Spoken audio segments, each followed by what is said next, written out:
Финансиска независност, но под строга контрола како ќе ги трошат парите, најави Мицкоски за судството. Се ќе добијат. Секој денар ќе го гледаме каде го трошат. Тоа исто така им го ветува. Дека секој денар ќе го гледаме како го трошат. Да не се случи после дел од нив да се најдат на обвинителска клупа како обвинети. Еве, бараат финансиска независност, ќе добијат. Која ќе биде висината на процентот на зголемување на буџетот за судството? Во рамките на тој процент што е во Европската унија. Не можеме ние да бараме 0,8-1-2%, а да речеме во многу поразвиени земји 0,2, 0,3, 0,4%. Да не излезе дека сега поише трошиме од тоа што тие го барат. Но ќе го добијат. Јас ви ветувам дека ќе го добијат.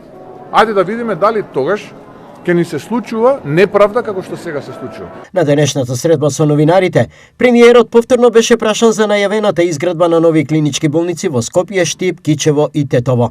Она кое што сега го работиме од како завршија изборите, да ја продолжиме напреден постапката за изградба на клиничката болница во Штип, медицинскиот факултет и студентскиот дом, потоа болницата во Кичево со проширена дејност и реконструкција на клиничката болница во Тетово.